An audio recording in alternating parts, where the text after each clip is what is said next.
Good morning, everybody. Washington County Executive Josh Schoemann is our very special guest today, Thursday, December 19th, 2024. For DrydenWire.com, I'm Ben Dryden, and you're watching DrydenWire Live, presented by Americans for Prosperity Wisconsin. AFP Wisconsin works to reignite the American dream and break down government barriers that hold us back from our full potential. Visit afpwisconsin.com to learn more and to join AFP to fight for more freedom for all Wisconsinites. Today's guest is from one of the, I suppose, oftentimes referred to as WOW counties in southeastern Wisconsin, those being Waukesha. How do you pronounce that? Is it Ozaukee? Nailed it. Really? I You knew didn't the whole time. I didn't think I'd get it. Ozaukee and, of course, Washington. Josh Schoemann is the county executive in Washington County. And if you don't know what a county executive is, first of all, join the club. Or what they do, Josh is here to explain that, as well as talking about next generation housing initiative. This is so freaking awesome. I researched it as much as I could. I don't understand all of it, and I want to understand more because it's working down there. Maybe it works up here. So we have so much to get to. With that said, we welcome on, for the first time on the show, Washington County Executive Josh Schoemann. Joshua, good morning, sir. Good morning. Thank you so much for having me. I can't wait. I cannot wait. I looked at the website yesterday, your Washington County website, and look at the housing initiative and everything that goes into it, and I read it, and I consider myself a reasonably intelligent person, emphasis on reasonably, if we're grading on a curve, and I'm like, I don't fully understand it. But before we get to that, of course, since this is the first time on the show, for people who don't know you, tell us about you. Yeah, well, thank you.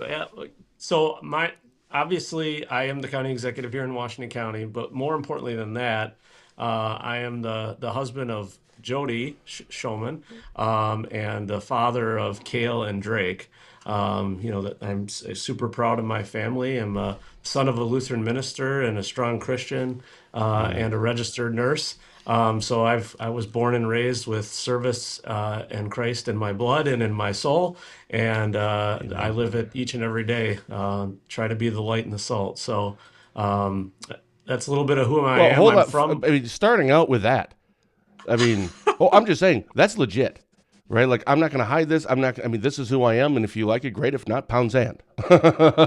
Yeah, that's pretty much how I roll. I was had a life-changing moment in 2003 when I was deployed to Iraq right at the beginning of the war, and you just from that point on, I think my mom would probably say you always kind of just said what you thought and went to the beat of a different drummer. But after that, it was like I don't have time to be anything but direct and honest. Certainly kind and respectful, but direct and honest. Yeah. And those are the things that drive me in my life. And without Christ in my life and a wonderful wife and a great family, I would be nowhere. Probably on the floor of a bar somewhere at 8:30 in the morning on my third hair of the dog. Yeah, 100%. Where would we be without our wives in Christ in our lives? Seriously. I don't even want to think about it. As soon as I start thinking about it, I'm like, that's not a good life. Nope. I'm so glad. Thank God in the Christmas season we don't have to worry about that. Amen. So where were you born and raised? So I was born here in Washington County, in Hartford. As I said, my father's a Lutheran minister, so I'm a Wisconsin boy. He had 3 different churches, kind of around Lake Winnebago, starting in Van Dyne, Wisconsin, which is basically just a crossroads in between Oshkosh and Fond du Lac. And then we went to Plymouth so we were there for probably the first 4 years of my life, ages 2 to 6.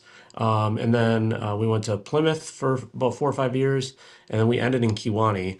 I went to Manitowoc Lutheran High School, graduated from there in 1999, and then tried to figure out who I was. Went to college for a year at Mankato, Minnesota, Bethany Lutheran College.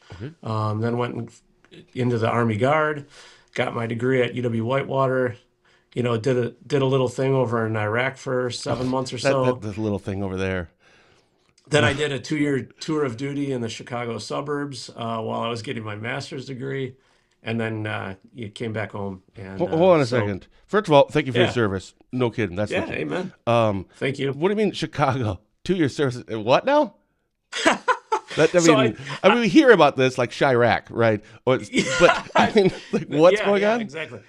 Yeah, so I tell people all the time, like I did the Iraq thing. I was with the 147th Aviation Battalion out of Madison, the Black Hawk Unit. Our mission was to find weapons of mass destruction. So it was short lived, about 7 months long. We flew around the CIA and all the acronyms, and then came home in September 12th, 2003. And then I was on a track to be a teacher, and frankly, a wrestling coach, which is still a passion of mine. And my son is going to wrestle tonight for Kettle Moraine Lutheran. But when I got back, I was like, I just that I can't do that. I felt like I had to do something more.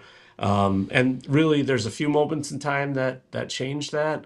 But probably the most profound was we were in Baghdad one day, and oftentimes we'd see Iraqis, especially Iraqi children, walking around asking for food or water or toys, and we'd always give them MREs, and I, like always gave them an MRE, and kind of turned around, went back to whatever I was doing, and I kind of kept an eye on him, and all of a sudden I look over, and this kid walks over to a puddle, and it had rained. It doesn't rain often, but it did rain. And I figure he's gonna, he's probably, I don't know, a 7, 8 year old kid. I'm like, oh, he's gonna play in the puddle, and all of a sudden he reaches down and starts drinking from it. And so I quick go grab a bottle of water and run it over to him, and it doesn't hit you maybe quite in the moment, but I kept going back to that, like, oh my gosh, like things are that bad. And I just was resolved once I got back that, that's never going to happen here. And, what makes it difficult, especially like in the last several years, right when I first kind of got into public administration during the Great Recession, I'm the oldest of millennials. So was fortunate to have a job, and, watching people struggle here, especially I would say in the last 3 or 4 years with inflation and the economy and just, everything that's happened post 2020, COVID and Black Lives Matter. And it's like, oh my gosh, this stuff is happening here. And yeah, I mean, I just dedicated my life to public service when I got back, and like my mom and dad before me, serving people, and like I said, being the light and the salt in every way I can. By the way, good morning to Steve and to Randy, and Representative Gabe Magnifici says, good morning. My granddaughter will be graduating from Whitewater in May. Thank you for your Dub. Good morning, all. So you're back you're back, and you decide, I'm not going to be a teacher, and I'm going to do more with my life. Yeah. Did you know what that was going to be? No, I had no clue. Here's what I did know. My aunt at the time, my godmother, was in the state legislature when I got back and when I graduated from Whitewater. She was seatmates with Leah Vukmir, and she was a rep out of Waukesha. And I had, of course, had an opportunity through her to go and work at the Capitol, not probably for her, but someone else, or go get my master's degree. And I decided, I really don't want to be in politics. I want to be boots on the ground. I was a Humvee mechanic in the Army. Like that's who I am. I'm an enlisted guy. I wasn't an officer. So I decided public administration was the better route because, rather than talking theoretically about policies, I could help impact people's lives. Yeah. And so that's what I did. And, I did it. I loved it. When I was in Princeton, Green Lake County, Wisconsin, at one time I was the city administrator, clerk, treasurer, and director of public works.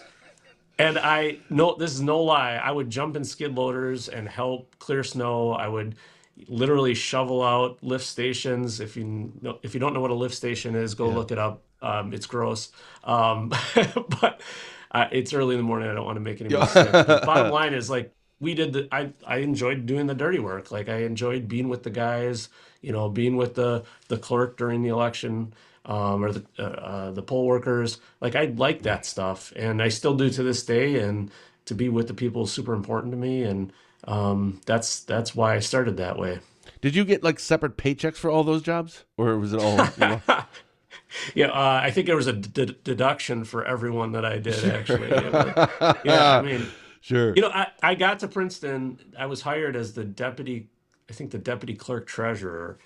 And I Wow. was there for probably 2 weeks. And I turned to my boss, who was the city administrator at the time. I said, you don't have a public works director. I could just do that for free. I'll go back there and manage the guys. And I was a Humvee mechanic. I know enough about a motor pool to at least be educated and talk their Mhm. language. And and he's like, okay, well, but dude, we don't have any money. I can't. I'm like, I'm not asking for any money. You just hired me. And so so they did. And So the it's council's like, you wait, make it sound like a joke or something like, and they did. They actually yeah, hired me. I couldn't believe it. yeah, you're just gonna do this for free? I'm like, no, I'm not gonna do it for free. You're paying me. I I don't. I mean, it's what you do. Yeah. Yeah. So And, anyway, and by so the I way, did it. It was what did your fun. wife think about all this? Well, so she's the daughter of two Lutheran school teachers, and school teachers, whether you're private, public, parochial, it doesn't really make any difference. Yeah. When they ask you to run the scoreboard during the game after you've worked all day, and then you've got to grade papers, and the next morning you got a staff meeting at 6 a.m., you do it. Like Yeah. it's not, oh, I'm sorry, I need another $100 to be able to run the scoreboard. Like that's not Right. how it works. Right. So no, I mean, I think it was just like, oh yeah, okay, yeah, that's a good idea. You do know how to do that. Perfect. So about what year was this? So I graduated from Whitewater in '04. I spent, like I said, I spent a couple years in the suburbs of Chicago, and then I was in Princeton in 2006. What suburb in Chicago, by the way? My family's from the Uh, northwestern side, Des Plaines, Mount Prospect, Arlington Heights area. oh yeah, nice. So I worked in South Elgin. Okay. My mother, It's when not she too far watches from this, there. she's going. I'm asking it because my mother loves Chicago. That's where all my family's from. I'm only one of my family not born, pretty much in Chicago. I'm born in Wisconsin, and I know that she God would have bless you, said, son. "Yep," and I know she'd be like, "Why did you Yeah, no ask him kidding. what city?" So there Yeah, you go, yeah, mom. Now South you know. Elgin. So I worked in South Elgin. I mean, this is how it was. We had no money. I've been married since I was 19. We had a baby, literally a baby boomer when I got back. We can tell you what a date exactly. And then we got to Illinois. My son was born in Fort Atkinson, my oldest son, and literally the next day I drove them down to Rockford where our condo was. We lived in Rockford because that's all we could afford. I drove to South Elgin every day for work, Jeez. and then down to DeKalb for my master's program. So it was like a 45-minute Yep. triangle every direction. But it beat the hell out of a deployment. There is that. So Yeah. this was after '04. So then, what was next for you? Yeah, so I was in Princeton from '06 to 10. Like I said, I told you where I Yep. started. Yep. I became the city the city administrator left. I became the city administrator in I think '07, July or August of '07, Hmm. and I was there for about 3 years in that role. It was crazy. Someday when we have lots of time to talk, I will dive in deep to what happened in Princeton. But long story short, they had cut their property taxes in half before I got there, because they felt like they were overtaxing, which is awesome. I mean, I love that mentality, and but they were draining their savings account down to zero. And within 3 years, it would have been completely gone, and they would have had to massively cut services. So we basically went to the community and said, "This is what happened. It's been great for about 5 years. If you want to keep services, we got to make some changes." And so we went to a referendum and did that. And I How was love, that received? How was that received? I mean, you explain it right logically. yeah. Here's what it is. But come on, you really everyone said, yeah, that makes sense. All right, this Josh guy, he's No, got to no, figure no, it no. out. 56% of people said, yeah, okay. Oh, Um, sure. no, I mean, so this was before I was like into politics or political at all, or partisanship anyway. Hmm. And I learned the hard way. I literally went door to door and talked to people at their doorstep about what had happened, how we got to where we are. I went to every Rotary meeting, school, a PTA meeting. I had town hall listening sessions, and I literally walked people through it. And I learned fast. I started, I'm a young master's degree person coming to their community, and wearing ties and Telling them what's stupid, what. Right, yeah. telling them, well, trying to educate them. Yeah. But yeah, I have the PowerPoint up there. I'm in a suit, and we're talking, and I can see the looks on their faces. I'm like, this is not working. Uh-uh. And so I literally took the jacket off. I pulled my tie off. I rolled my sleeves up, and I went to the chalkboard and said, here are 4 quarters. This is how much we collected from you all these years. 5 years ago, I erased 2 of the quarters and said, that's what we're operating on now. Here's your savings account being drawn down. It's going to be at 0 in 3 years if we do nothing. I'm talking about adding a quarter and a dime back. And they're like, well, that I said it's going to be like, if we did the whole thing, it'd be 100% increase, but we're talking a fraction of that. They're like, well, you cut it by 50%. I literally had somebody say, you cut it by 50%. Why did you just increase it by 50%? I said, well, here's the extra quarter that would make it 50%. They're like, oh, yeah, that's right. And we had these awesome conversations, That's and it started to be, that day, I stopped showing up to work in a suit and tie. I started showing up, I'm at work right now. I started showing up like this every single day. And I said to myself and to my wife, like, you have to be connected with the people. Yeah. You have to understand what's going on in their lives, their needs, what they need. And literally it became conversations about, we need and want garbage collection every week, not every 3 weeks. Right. We want cops in our town. We don't want the deputies. We don't want the sheriff's office contracted. Like those types of things. Yeah. So, yeah, I mean, it was super tough. It was brutal, but I learned a lot. And the most important lesson that I learned was to focus on the people, and that has never left me. Speaking of law enforcement in Illinois, that's my father, Terry Dryden. I think he put this in when you were talking about Des Plaines, because he also grew up in that area in Des Plaines. Actually, I think he was just down in Chicago this week. He actually may still be there right now I think about it. Nice. My father, Terry, is a former sheriff. Sheriff here in Washburn County for 28 years till he retired. Thank you for your service. Vietnam War vet. Very. Very honored.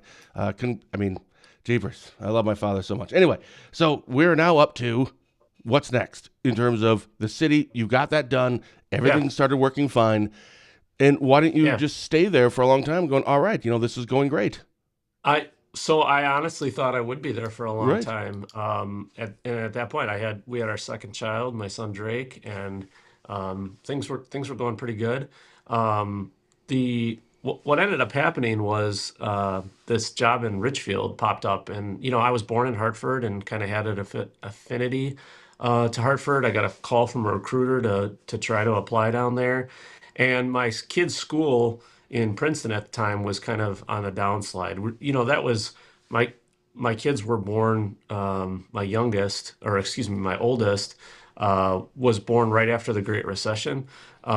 So he started kind of the birth dearth, his generation. And so schools were starting to see populations decline, and eventually that school ended up closing, and we saw that coming. So we're like, oh my gosh, what are we going to do? And so we ended up throwing my hat in the ring in Richfield, which is a southern community in Washington County, right on the county line between Waukesha and Washington. And so I applied, ended up getting that job, and decided to move back to Richfield, back home. At the time, lived in Hartford Union School District, so I was about as close to my birthplace as I had been since I was born. So we were super excited about that, and there was a good job opportunity for my wife down there. It was a little harder in Green Lake County, but so I was in Richfield for about 4 or 5 years. Loved my time there. Learned a lot about open records requests. I kind of walked into that was 2010, and so it was a tough time. Post Great Recession, everybody was on edge. Act 10 happened in real time, basically, as I started to take over there, getting into my first year, and so lots of change and acrimony, and then I was there for about 4 years, and then the county job opened up, and I had all kinds of people calling me, and I'm like, nah, I like Richfield. I'm going to stay here. And like, no, you can stay in Richfield, but the county is a bigger level, and we need the help. We need some leadership. And I'm like, okay, yeah, I'm not going to do it. So I talked to my wife about it, and she's like, yeah, just throw your name in the ring. Let's just see what happens. Who cares? Well, I decided I didn't want to do it, but I just happened to take the last day off of the posting being opening just by happenstance. I didn't think about it. I just had that day off. So I'm at home, and all my phone is like lighting up, and it's all people who are from Richfield who work or are affiliated with the county, and they're like, you got to apply. You got to apply. We don't see your name. So I called my wife. She was at work down in Brookfield at the time. And I said, hey, I just got like the sixth or seventh call from somebody just asking me to apply. I'm like, what do you think I should do? And it was like dead silence on the phone. I'm like, hey, did I lose you? She's like, you're an idiot. I told you a month ago to apply for that. I'm like, wait, what? She's like, what do you have to lose? Like, who cares? I'm like, Jodi, I've been here 4 years. Richfield's a community of like 11,000 people and, smaller budget and blah, blah, blah. The county's huge. Like, what? She's like, so what? Okay. And So what was I that literally- position? Coordinator? At that time, it was the county manager, they called it, which is a made-up position. It's an administrative coordinator. Sure. There's three forms of county government: administrative coordinator, county administrator, and county executive. I think I'm the only person in Wisconsin history who's done all three. So I applied as county manager, which is really administrative coordinator. Threw my stuff together, sent out my application, and thought, okay, well, I'm sure I'll get a phone call out of courtesy, but anyway, so I get the interview, and there's one interview. It's 25 minutes long total, and I come in and I had done my research. Once I got the interview, I pulled their strategic plan. I studied their website, like you talked about doing for this interview. I was doing my homework, and I came to the interview. Their questions lasted maybe 20 minutes. They might have had 5 questions, 6 or 7 at the most. Yeah. And so then they're like, do you have any questions for us? Okay. So I pull out the strategic plan, which by that time I had met with probably 6 or 7 people. I had it all tattered and marked up and highlighted. And I held it up and I said, is this stuff you actually want to do? And they all looked at each other. They're like, where'd you find that? I'm like, I got it from your office. I said, well, yeah, is this something that's going to sit on the shelf, or do you actually want to do it? And they're like, well, kind of hemming and hawing. And the board was pretty divisive at the time. And I said, listen, if you want to do this stuff, this is exciting to me. I want to do it. I'll do all of this in 2 years or less, and then we'll move on and we'll do another one. And if you don't want to do it, do you and me a favor and don't hire me. And I left. Microphone dropped and done. And I thought, I left, and the county clerk walks me out, and she's like, what the hell were you doing? I said, I have no business getting this job. Like, this is who I am. Like, take it or leave it. Right. And so I left, and I thought, I'll get a thank you letter, and this will be over. And like 2 hours later, she calls me, and I'm like, I'm sorry. She's like, Josh, they want to give you the job. I'm like, what? That was it? There was just that one interview, and she's like, yeah, they want to give you the job. And by the way, if anyone's listening to this and you're thinking about applying for somewhere, we're not suggesting that's the approach that you take. This is not the way to do it. No. This is not the way to do it. Oh, man. Yeah, so I have a lot of fun with all of those. Now they're no longer county board supervisors, but those folks kind of laughing about how that all happened. And no, it was good. And you know what? That was a 3-year plan that they had put together that I had held up. I came in, and within 2 years, everything on that list was done, and we were creating another one. And a few years went by, and we created another one, and now we're on our 4th version. And it's do what you say you're going to do, and that's what we did, and fail fast. There's lots of stuff in those things where we try things or we study things, and we come back and go, okay, this isn't working. Stop and move on to the next thing. And I'm a big believer in being innovative and trying new stuff, but also, if you're wrong, you're wrong. Like, don't dwell on it, just move on. Yeah, I'm a big fan of change, and even if that change means that you find out it doesn't work, that's still progress, right? Find out it didn't work. And I also like that approach that you take, that being innovative and let's try something new, because I think that's kind of where our not self-esteem, but where our confidence comes from is overcoming Yeah. adversity, right? Is to actually put Yes. yourself in a spot where I don't know if it's going to work or not, but we're going to, not going to be capricious about it, not just going to make random decisions quickly or whatever. Let's think about it. Let's do it. And then if it doesn't work, then you try to overcome that. Figure out how can we do it better. And then when you do, especially as a team, not just individually, then your confidence goes through the roof like, holy cow, look what we just did. We were able to overcome that. I love that Yes. approach. I wish more people did that.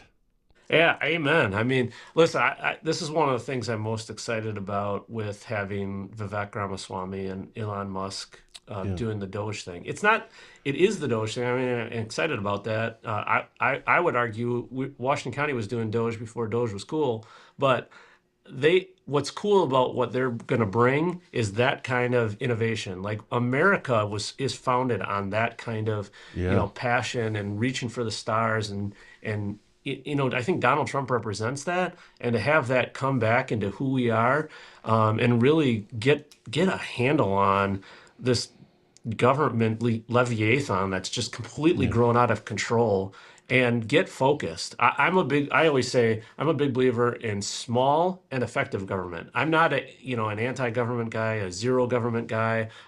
There's a very few things that we need to do, and we need to do them really, really well. You know, I'm sure you'll appreciate this. Safe communities, mental health services, good roads and highways, economic growth. Like, just get small. The hedgehog theory. Yeah. Get small and be really, really good at that.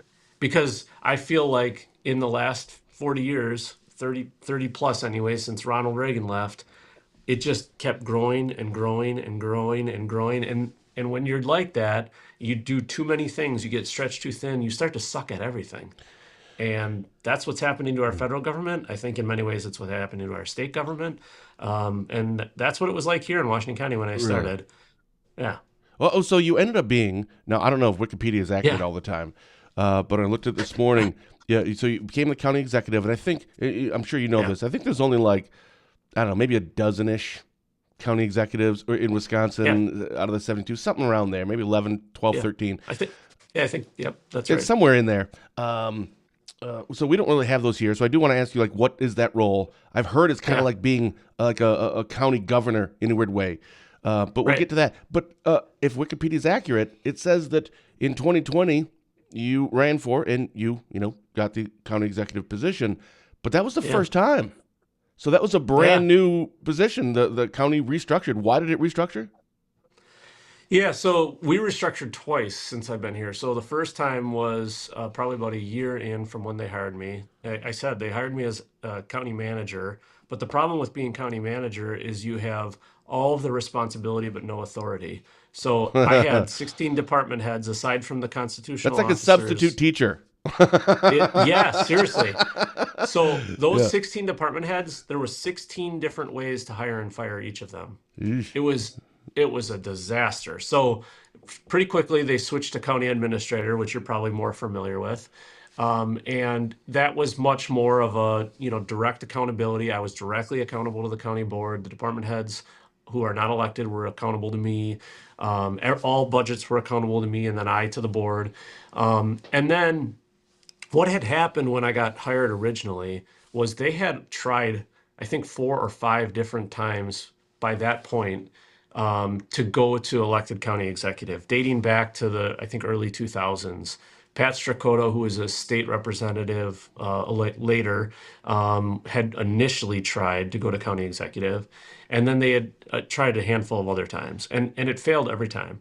And so I knew when I came to the county that part of my job, and we didn't put this in priorities or goals, or I didn't even talk about it, but I knew part of my job was to get them ready that when I left, they were going to go to county executive. Well, in 2019, the county board chair came to me. We had my evaluation. It went really well. It was another 5-star evaluation. I just signed a contract the year before, I think 5-year. And he's like, okay, you've been here, I think at that point for 5 years. We really want to lock you down long term. We want to open the contract. And I'm like, dude, we can't do that. I just had a contract. Like, we've got a bunch of big issues. We want to I think we were doing a compensation plan. We really want to reward employees, create a merit-based system. Like it will break the culture. We can't do it right now.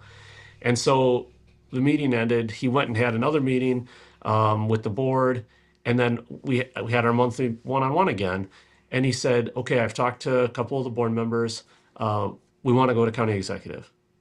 I'm like, "What? Like we just had a great eval. What are you talking about?" And he said, "Yeah, I want to go to county executive, and I want your blessing in doing it. I want you to support it." And I said, "Don, like I don't know what to say. I just had this great eval," and I said, "Worse than that, if I come out in favor of it, it looks like I'm trying to become the almighty Right. county, whatever it is, county exec, whatever that means. Yeah. And if I'm against it, I'm protecting my 5-year contract, and either Yeah, way, you're I'm kind of screwed self-serving no and I matter what. And lose." hold on a second. So Yeah. did you take that the way that I feel like you took it, or at least I certainly would? You just had an eval, everything's going great, and now they say we want to do this. And again, that's an elected position, so Right. it's not like they can appoint you to it. And it's like, well, if I'm doing well, I kind of feel like you want to almost get rid of me now. Like Yes. I know it's crazy, but I think that's what I would have thought. That it is crazy, and that's what I thought. Okay, all right, good. Yeah. So I said to him, I said, "Look, I've known this was coming from the day I was here. I just thought you'd do it when when When I like, left, right? retired or something." Yeah, yeah.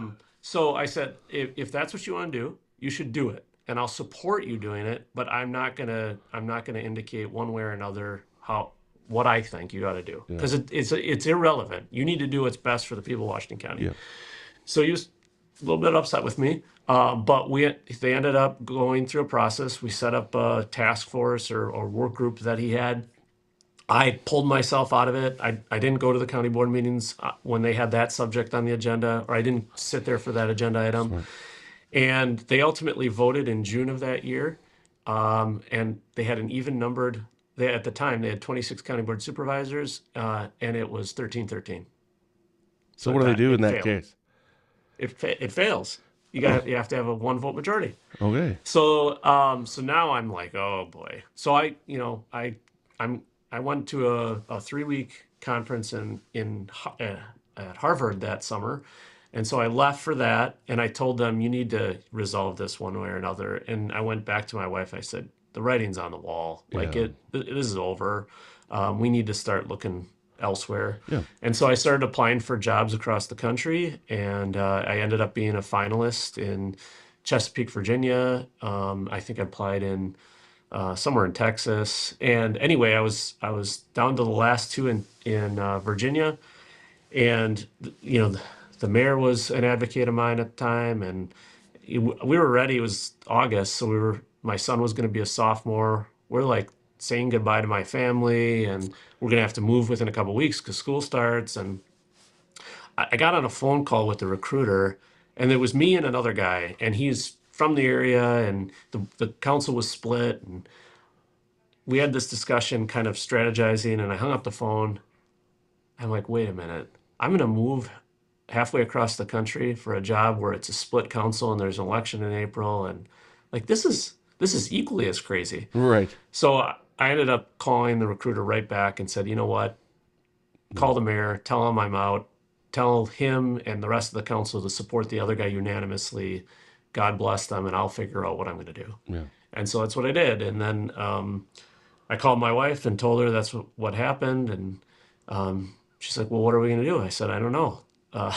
So then the county board the next month, by a 2-vote margin, had flipped their decision. They decided to go to county executive. And within a kind of a month from there, we decided, well, I guess we're going to run.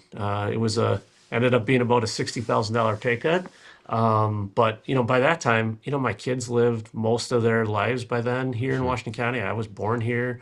I'm from here. And so we decided to stick around and run and see what elected politics was like, and COVID. So whatever. Yeah, and then you Live start, and then happily ever COVID, after. right? So it was a brand new. So I think there's like probably goods and bads to that of Yeah. having it new. I mean, the good news is if like nobody can look at you and say, well, you're not as good as the other guy, right? The one that had the job before you. This guy sucks compared to this other person. But there was no other guy. Right, so Yes, that's the there's good no news bar. that you have There's nothing no to compare bar. you to. The bad news is it's probably also like I don't know what the frick I'm doing. and we're going to have to make up some of this stuff and kind of learn as we go. Yeah. And then we did it in the midst of a pandemic. It was awesome. It was awesome. I highly recommend everybody tries. Yeah, there you go. But you were reelected in 2024, just this like in April. I was. Yeah. Anyone run against you? 2020, when 2020 happened, I just want to give you a snapshot into how that worked, because I think it's important. When 2020 happened, campaigns are a whole lot of fun, right? Yeah. They're a learning experience, but the roots of what I had learned in Princeton and how it drove me since then, focus on the people. If you always focus on the people, things are going to end right. And you don't know how they'll end, but they're going to end right. And so that was the campaign. I mean, we were on track to knock 20,000 doors, and then COVID happened 3 weeks before the election. I was literally at every event, literally just talking to the people. And what was kind of cool, once the election had happened, and a week later we finally got the results after Tony Evers said he would never move the election date. Sorry, excuse me. What was kind of cool was there was no bar.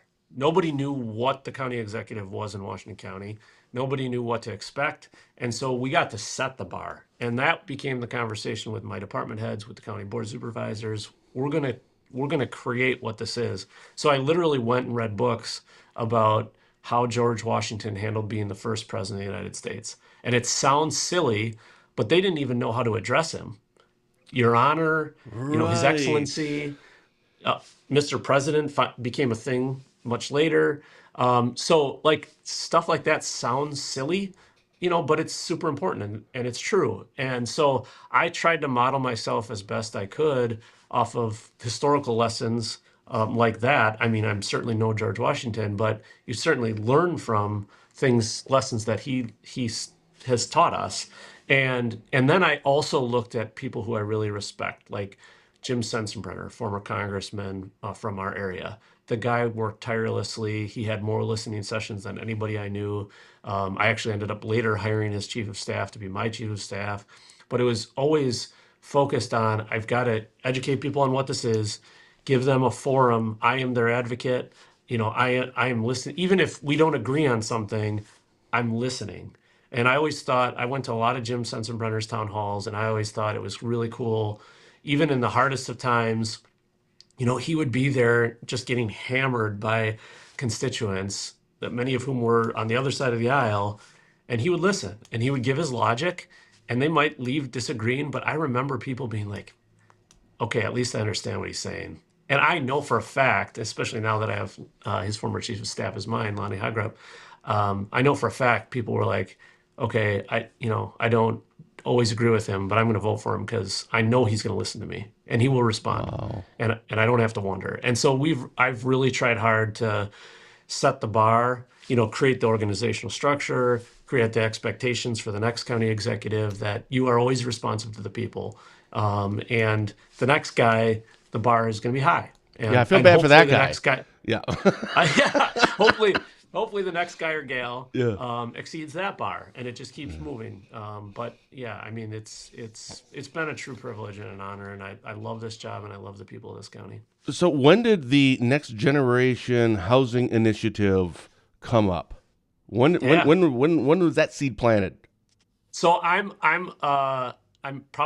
was never a Boy Scout, but I'm probably too much of a Boy Scout and a political science major and political junkie. So I actually believe that campaigns are where ideas happen and you vet them and people either buy them or they don't buy them. The longer I'm in this, the more skeptical I get, but I think that just comes with age. Yeah. But I literally talked about this stuff on the campaign trail. And here's how I talked about it. In Washington County, even pre-2020, we are really bad at bringing our kids home. And this isn't a Washington County problem alone. This is a Wisconsin problem at large. And I'm sure you experience this up north too. Like, our kids graduate high school, they go off to college or the military or whatever they decide to do. And many times they don't come back. I was the school board president in Hartford for 4 years. I was on the board, and I think 3 years as president. And I noticed that like half our kids left and never came home. And so I was really focused on the campaign trail on I'm going to find a way to make a dent, to move the needle in getting our kids to come back.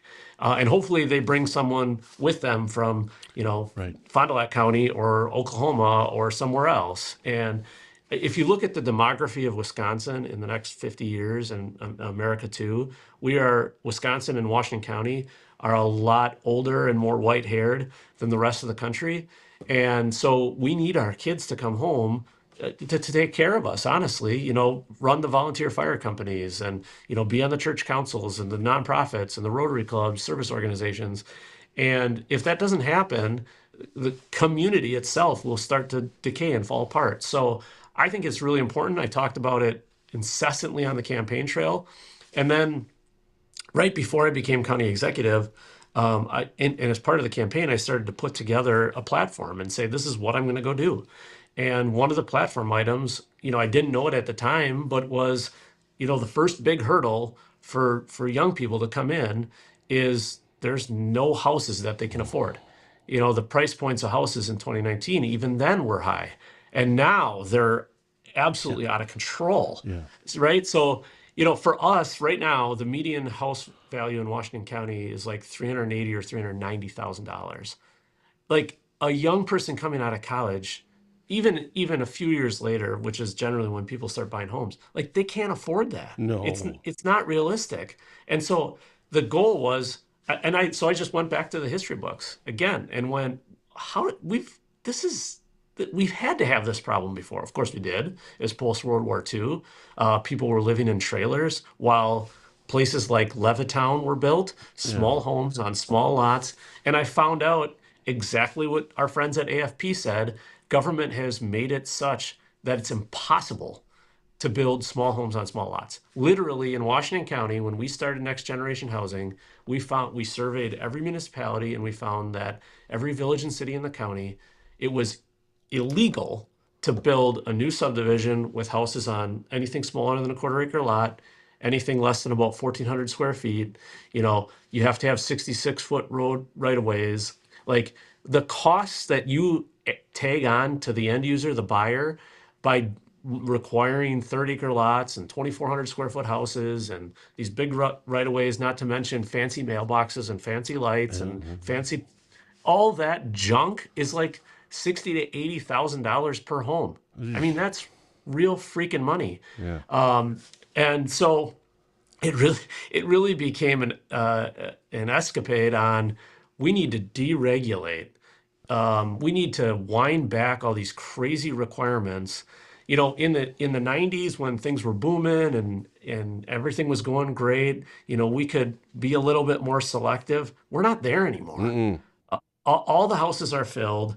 Baby boomers are staying in those houses. Like the millennials, I'm the oldest of millennials. The younger millennials and the Gen Z, there's nowhere to go. And people are like, oh, they want to live in, rentals. And 10 years ago, I was saying, you guys are nuts. They don't want to live in rentals. There's just nowhere else to go. And now 10 years later, it's like, oh yeah, there's nowhere else to go. Yeah, no kidding. Only if somebody thought of that 10 years ago. Yeah, so government's created this environment, which is awful.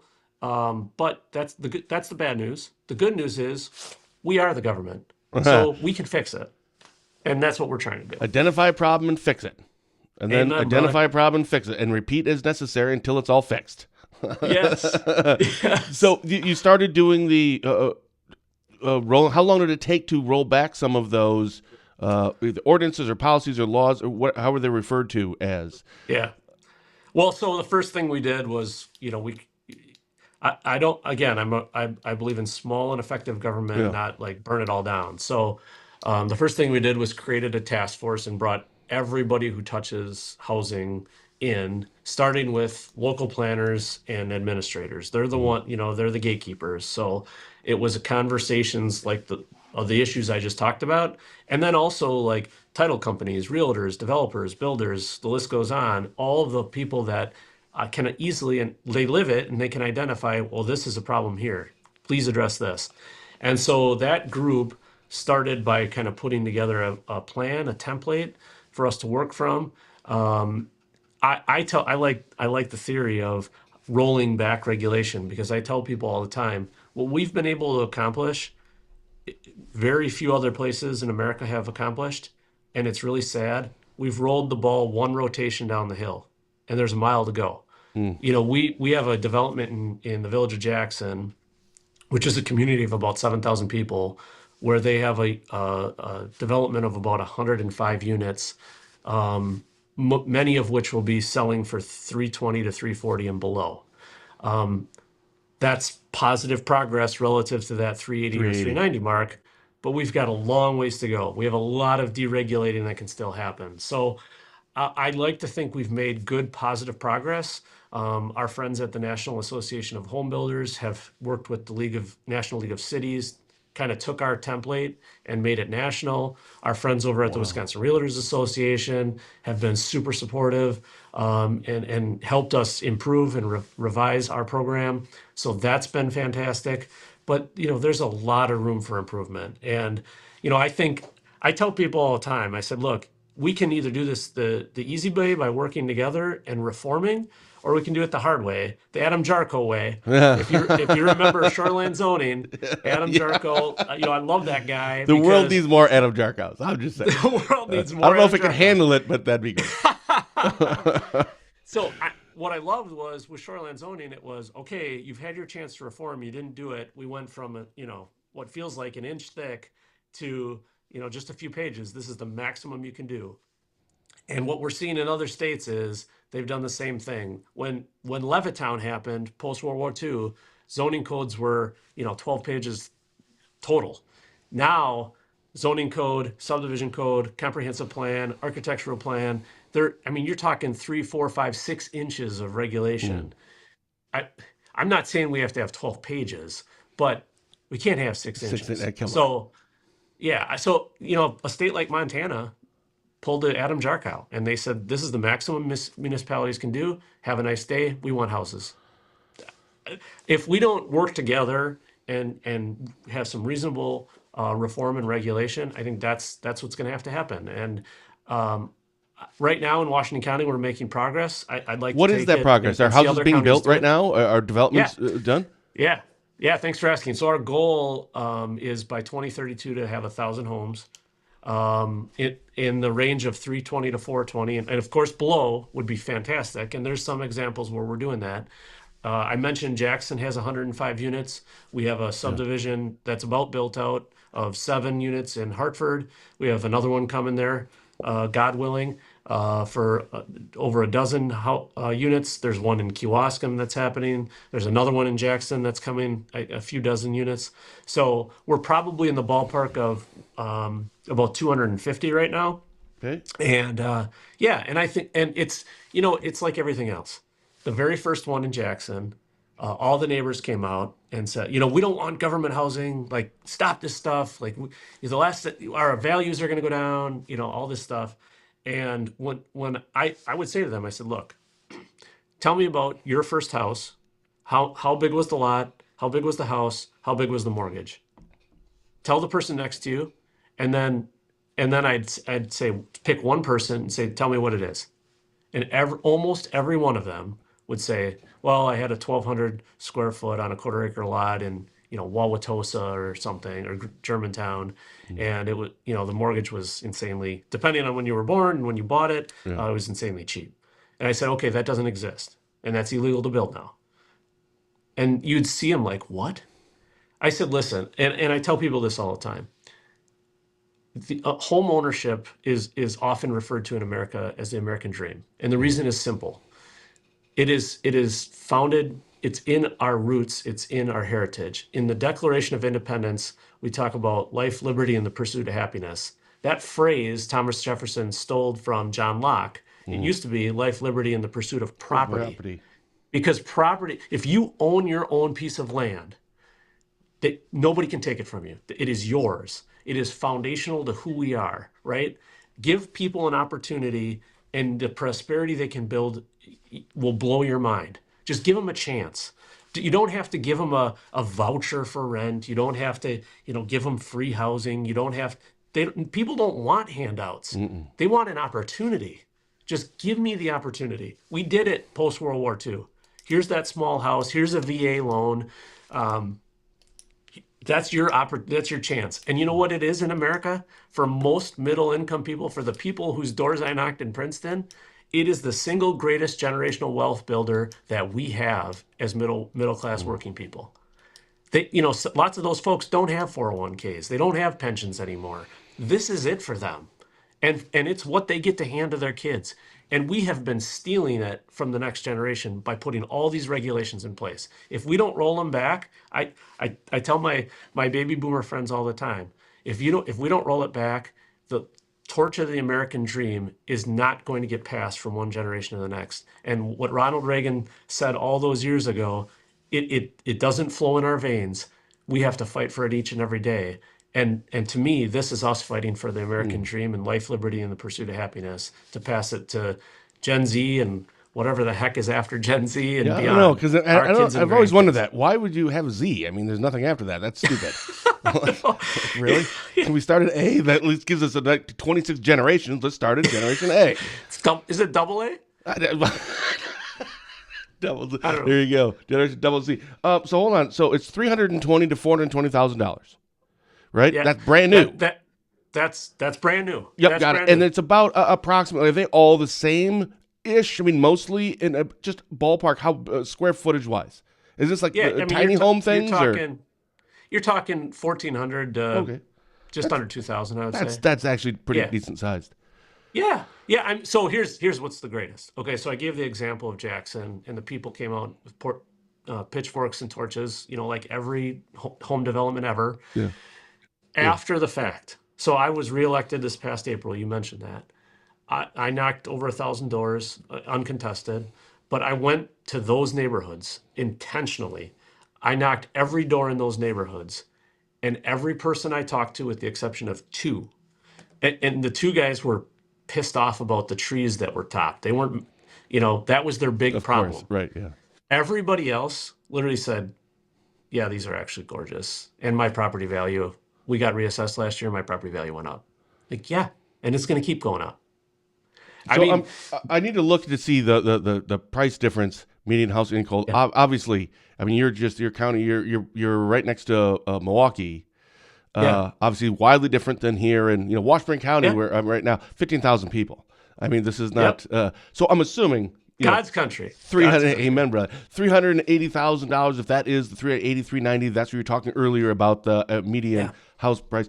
I don't know what ours would be. Probably around 280 to 320, somewhere in there. Maybe that's too much down. Right. I don't know, but probably at least 50 grand. So I'm just trying to put this into like, how would that kind of be applicable here in rural Northwest Wisconsin? So that would be in the 200,000s, which that's actually doable for a lot more people. A lot more people. So here's the way to look at it. And I probably sound like a broken record, but I believe in this.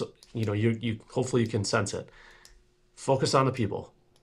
Do the study for where is the median household income in your community, and use that as the midpoint, and say we need to build houses where the monthly mortgage rate can be 30% of what the median household income can afford. That's what we're trying to achieve. I tell people all the time, I can't solve this by myself. We need we really need probably closer to 2,500 or 3,000 homes in the county. I'm trying to create the environment for the private sector to solve this by incentivizing the whole process to get it going, to light a fire and let it take off. We've done this in American history many, many times. Government helps start something and then get the hell out of the way. Right. That's the goal. Deregulate as best we can. So if you start at that point, it's not that we don't need apartments. It's not that we don't need higher-end houses. It's not that we don't need, voucher-type housing. We do. I can't solve all of those problems. I can't be all things to all people. But what I can do is help the median household income with home ownership opportunities where they earn it. And when that happens, it has a cascading effect. When you hit the missing middle, it starts to free up housing on the bottom side, and it allows for people who are already in the middle to move To up. move up. Yeah, and it absolutely has worked numerous times in American history. All we have to do is give people an opportunity again, and they will do it on their own. You don't have to have a massive government program. In fact, our government program is set to sunset. Next month, we will go to committee with a resolution on when exactly it sunsets, and we have to go back to the county board to either end the program or explain why we need to move on for another year or two or three. Our this is all about a moment in time, because I mean, think about it. If my theory is right, if demography is what it is, 10 years from now, 20 years from now, it's a different issue. Yeah. This is not the same issue in 10 years or 20 years. So I think that's the place to start, is with the median household income. Focus on the people. Those are the folks that honestly put Donald Trump in office. They're hurting, and they need help. And they don't want a handout. They want an opportunity. Give them the opportunity and get the hell out of the way. So who pays for this? So when I started this back in 2019 and we started to map out what we were going to do, I literally was thinking to myself, how the hell are we going to pull this off? Like, I don't even know where to start. And then ARPA happened. And I went to every Republican legislator that I knew and said, vote no. This is terrible. Like, putting our kids in debt this deeply is awful. And then, of course, it passed. And so I went to the the county board, excuse me, and I said, listen, it's money spent. It's already gone. We've already taxed future generations. Now, how do we have a return on investment? And I can't think of a better way than to put the money right back into the next generation, where they're going to create prosperity for years and years and years and years and years. And so that we ended up taking the ARPA money in and helping and made it non-ARPA money, so you cut all the federal red tape. But then we continue to invest it to this day in this program. My goodness.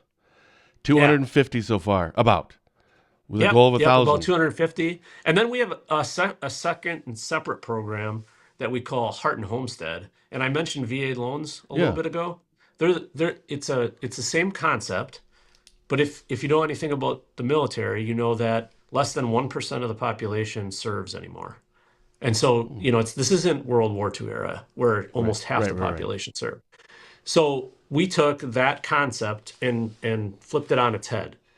Okay, so in that case, you serve and then you qualify for a nice program, the VA loan program. In this case, the program is we'll help you with a down payment up to $20,000 or 10% of the home for homes that are 420 and below.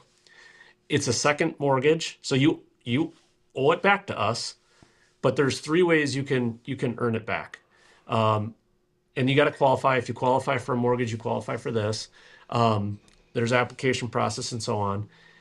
If you qualify and you get it, you can, number one, volunteer for nonprofit organizations in Washington County. Your time, for every hour you donate, $25 is deducted from that $20,000. What?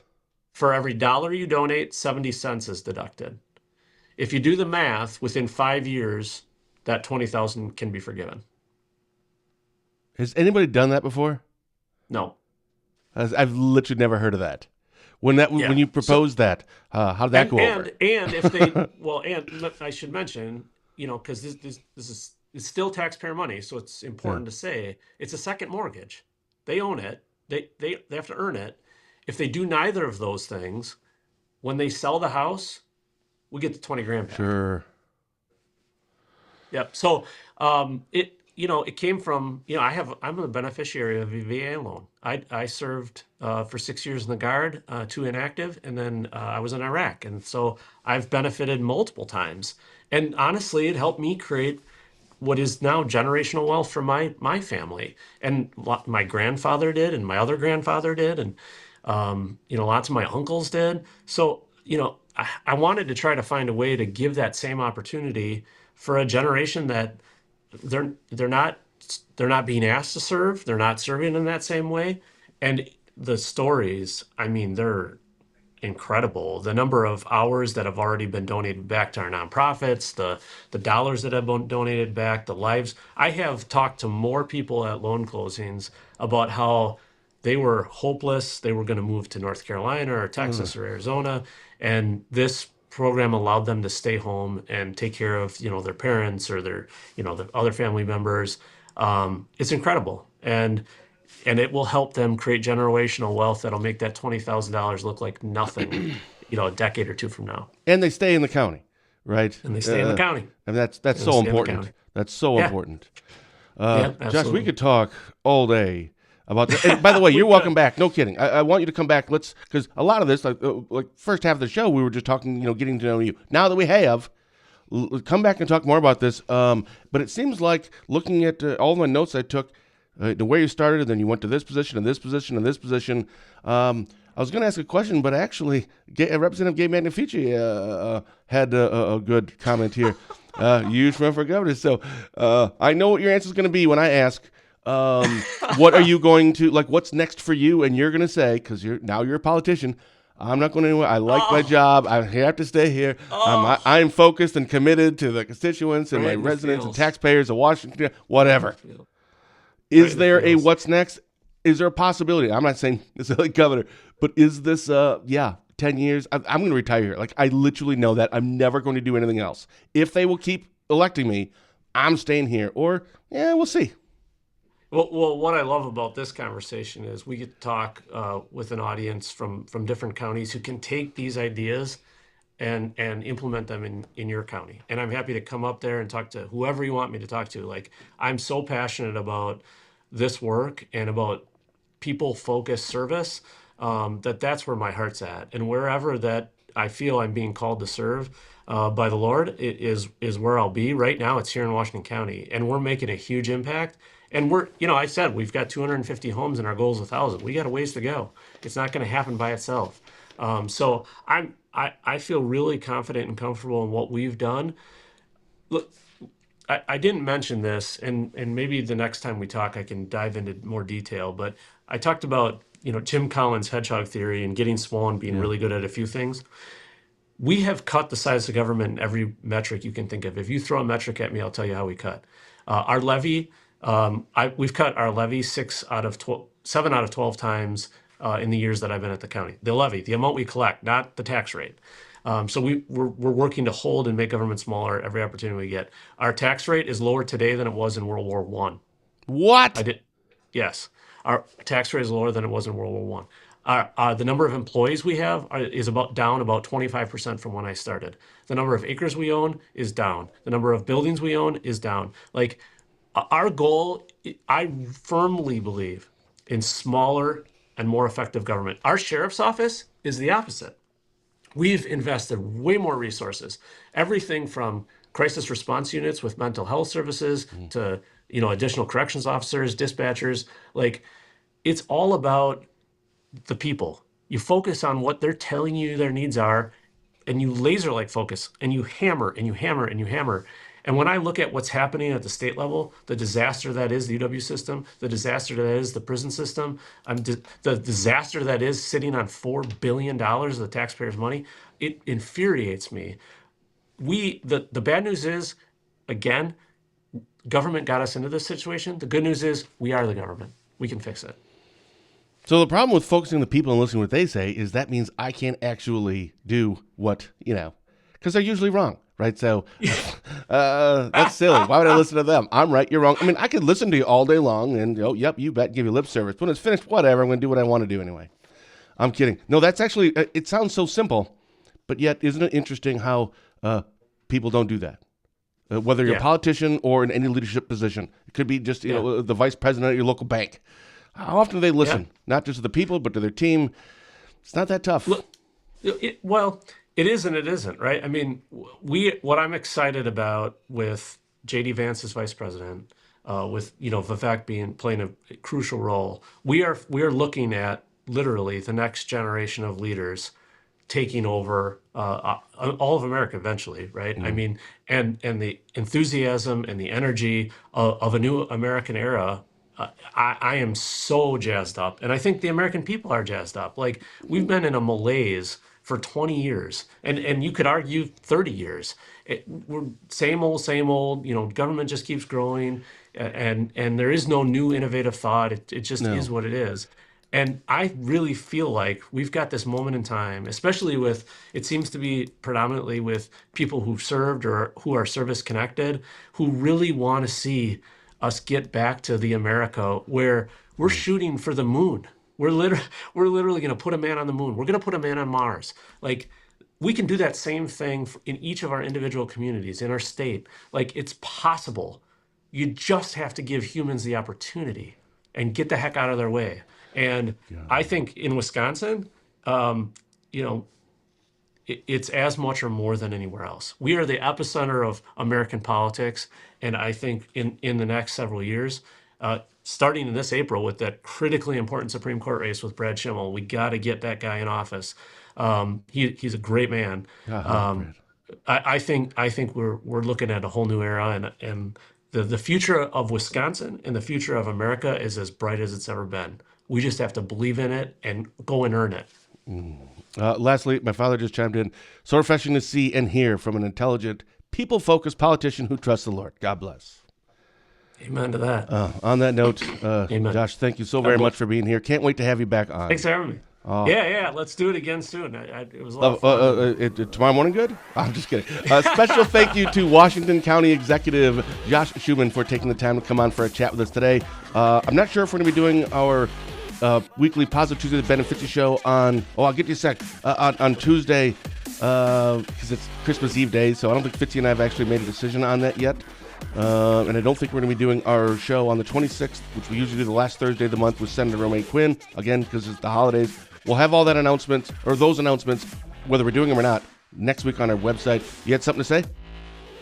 First of all, Merry Christmas and Happy New Year. Oh, right, everybody.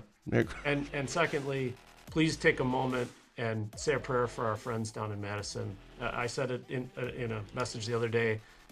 Every resident of Dane County is a Washington County resident today and for the foreseeable future. Like, we're in this together. And love your neighbor and show love to those people. They need it right now. Very well said. Awesome. Thank you so very much for being on, man. Thank you. All right. Good Until to see next you. time. Talk soon. Yeah, I love it. Right. Until next time, thanks for watching, and as always, have a blessed day.